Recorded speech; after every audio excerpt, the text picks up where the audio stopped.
धार्मिक नगरी इंदौर में विश्व ब्राह्मण समाज ने आगामी लोकसभा चुनाव के लिए अपनी तैयारी शुरू कर दी है। सामाजिक बैठक में भी अपनी मांगों को लेकर चर्चा जोरों पर है। एमबी न्यूज से खास बातचीत में विश्व ब्राह्मण समाज संघ के राष्ट्रीय अध्यक्ष व पूर्व राज्य मंत्री योगेंद्र महंत ने दोनों ज्योतिर्लिंगों के बीच इंदौर को मुख्य भूमिका में लाने की मांग रखी है। वहीं सर्वाधिक मतों से लालवानी को विजयी बनाने का संकल्प लिया है। देखिए एक खास रिपोर्ट। इंदौर शहर धर्म की नगरी कहलाती है। धर्म के यहाँ पर धर्मदाता भी हैं, धर्म प्रेमी भी है और धर्म का झंडा उठाने वाले भी हैं।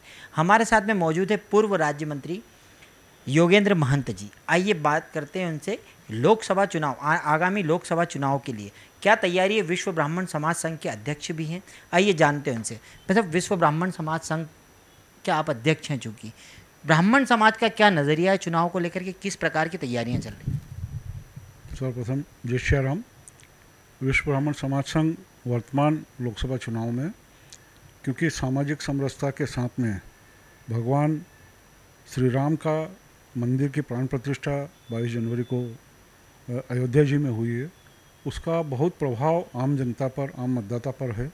और उसी तारतम्य में विश्व ब्राह्मण समाज संघ ब्राह्मण समाज, संत समाज, पुजारी समाज, इन सब वर्गों को लेकर इस तैयारी में है कि अधिक से अधिक मतदान कराया जाए, कि इंदौर शहर का नाम जो है वो सर्वाधिक, मतलब परसेंटेज वाइज सर्वाधिक मतदान में नाम भी हो पूरे भारत में।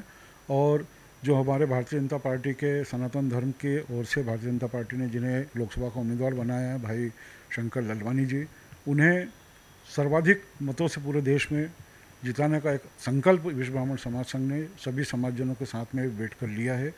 उसमें कम से कम 8 लाख से ऊपर मतों से उन्हें यहाँ से जिता कर भेजने का लक्ष्य निर्धारित किया है। उसको लेकर सभी विभिन्न समाज के वर्गों में, अलग अलग क्षेत्रों में हमारे पदाधिकारी और अन्य लोग, हमारे सहयोगी लोग मीटिंगें ले रहे हैं।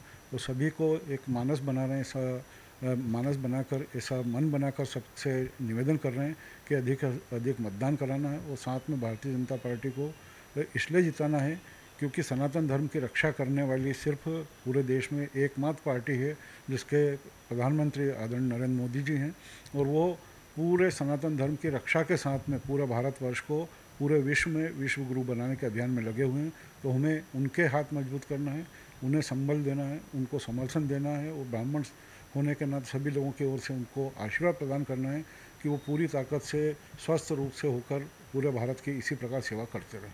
ठीक है, बात की आपने राम मंदिर की। राम मंदिर के जब प्राण प्रतिष्ठा हुई थी तो आप भी वहाँ पर मौजूद थे। आपकी नज़रों ने वो पूरा वहाँ का जो पूरा माहौल देखा था। क्या लगता है राम मंदिर की प्राण प्रतिष्ठा के बाद में कहीं ना कहीं भारतीय जनता पार्टी को इसका लाभ मिलेगा? आप चूँकि वहाँ पर थे तो आपने क्या महसूस किया वहाँ पर? निश्चित रूप से 22 जनवरी को 2024 को जब हम अयोध्या जी में, जब भगवान राम की प्राण प्रतिष्ठा हो रही थी मंदिर में, उस समय उस दृश्य को देखने के लिए, उस अवसर पर हम वहाँ उपस्थित थे। वो मेरे लिए अपनी ज़िंदगी का सबसे अभूतपूर्व समय था, अलौकिक समय था कि मैं भगवान श्री राम के प्राण प्रतिष्ठा होते हुए देख रहा हूँ। और जो कि पिछले 5 दशक के संघर्ष के बाद हमें यह अवसर मिला था, वो देश के प्रधानमंत्री नरेंद्र मोदी जी के हाथों वहाँ पर जब भगवान श्री राम लला की प्राण प्रतिष्ठा की गई, उस अवसर को, अविस्मरणीय क्षण को पूरे विश्व के सभी देशों ने, वो पहली बार ऐसा कोई धार्मिक आयोजन होगा वो सनातन धर्म का, जिसे पूरे विश्व के सर्वाधिक सैकड़ों करोड़ लोगों ने एक साथ देखा। तो यह अपने आप में बहुत ही गौरव की बात थी और मैं उसका साक्षी बना। और निश्चित रूप से जो ये माहौल बना है श्री राम भगवान का, क्योंकि उस समय, उसी दिन 22 जनवरी को पूरे देश में छोटे से छोटे गांव में, वो चाहे आदिवासी वर्ग का गांव हो या अन्य वर्ग का गांव हो, हर गांव में भगवान श्री राम की पूजा की गई, यज्ञ की गए, भजन संध्या की गई। और हर सनातन धर्म से जुड़ा हुआ व्यक्ति जो था, उस दिन कोई भी व्यक्ति ने ऐसा नहीं था जिसने भगवान श्री राम की आराधना नहीं की हो, उनकी पूजा नहीं की हो, उनकी आरती नहीं की हो। तो ये जो माहौल जो पूरे देश में एक राममय माहौल बना है, इसका निश्चित रूप से आदरणीय प्रधानमंत्री नरेंद्र मोदी जी के नेतृत्व में भारतीय जनता पार्टी को निश्चित रूप से इसका लाभ भी मिलेगा, क्योंकि जो रामलला को लाए हैं उन्हीं को फिर लाना है। क्या लगता है, आप राज्य मंत्री थे, आपका ऐसा कौन सा सपना था या आपको इससे कौन से काम करवाना है, आपका क्या उनसे मुख्य रूप से मांग होगी? निश्चित रूप से, क्योंकि आदरणीय प्रधानमंत्री नरेंद्र मोदी जी के प्रतिनिधि के रूप में लोकसभा का चुनाव लड़ रहे शंकर लालवानी जी स्वयं भी सांस्कृतिक गतिविधियों में बढ़ चढ़ कर भाग लेते हैं और वो उनके सांस्कृतिक मंच के माध्यम से सांस्कृतिक गतिविधियां करते रहते हैं। तो निश्चित रूप से उनका फ़ायदा हम जो धार्मिक क्षेत्र में कार्य करने वाले लोग हैं उनको निश्चित रूप से मिलेगा। और आने वाले समय में इंदौर के लिए जिस प्रकार से इंदौर एक धर्म नगरी के रूप में पहचान बना चुकी है, तो यहाँ पर कोई बड़ा ऐसा कार्य उनके माध्यम से प्रधानमंत्री नरेंद्र मोदी जी के नेतृत्व में ऐसा कार्य योजना बनाकर किया जाएगा जिससे कि दोनों ज्योतिर्लिंग जो है हमारी महाकाल ज्योतिर्लिंग और ओंकारेश्वर ज्योतिर्लिंग दोनों के बीच में जो इंदौर शहर स्थापित है इसकी पहचान भी पूरे देश में जो है वो धर्म के रूप में हो, ऐसा कोई बड़ा कार्य योजना बनाकर और इनके माध्यम से उसको लागू कराने का हम प्रयास करेंगे। अब सर्व ब्राह्मण समाज संघ जो है आपका, विश्व ब्राह्मण समाज संघ, उनकी बैठकों का दौर चल रहा है, उनमें कैसी रूपरेखा है? वो शंकर भैया जो हैं वो सौम्य और सामाजिक समरसता के साथ में आत्मीयता से मिलने वाले व्यक्ति हैं।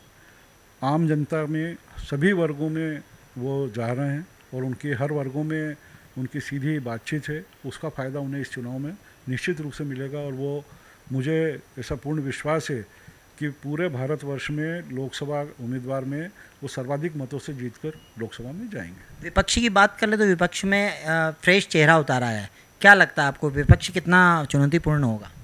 देखिए, विपक्ष का काम है सिर्फ चुनाव लड़ना, वो उस चुनाव की फार्म जिसको बोलते हैं ना औपचारिकता पूरी कर रहे हैं। उनका जो उम्मीदवार है वो एकदम से नया उम्मीदवार है जो कि एक पंच का चुनाव नहीं लड़ा है, एक सरपंच का चुनाव नहीं लड़ा, एक पार्षद का चुनाव नहीं लड़ा। तो वो इसलिए जो उम्मीदवार है और आज जो वर्तमान परिदृश्य जो इंदौर का है जिसमें कि सभी पूर्व विधायक कांग्रेस के जितने थे वो सब भारतीय जनता पार्टी की सदस्यता ग्रहण कर चुके हैं, उस बात से भी यहाँ पर भारतीय जनता पार्टी आगे चल रही है। और भारतीय जनता पार्टी ने अलग अलग अपने बूथ स्तर तक की अपनी जो टीम है उन्हें सक्रिय कर रखा। तो उन सब चीज़ों का फ़ायदा मिलते हुए हम निश्चित रूप से ये लोकसभा चुनाव जो है वो सर्वाधिक मतों से जीतकर देश में एक रिकॉर्ड बनाएंगे। कितनी सीटों का दावा करते हैं? निश्चित रूप से आदरणीय नरेंद्र मोदी जी का जो लक्ष्य है 400 पार का, वो हम निश्चित रूप से छुएंगे, इसको पार करेंगे। तो ये थे हमारे साथ में विश्व ब्राह्मण संघ के अध्यक्ष महंत योगेंद्र महंत जी। उन्होंने बोला है कि 400 सीट का लक्ष्य पार करेंगे और शंकर लालवानी जी को अधिक से अधिक मतों से विजय बनाएंगे। कैमरा पर्सन अरुण यादव के साथ राकेश राठौर, MP न्यूज़ इंदौर।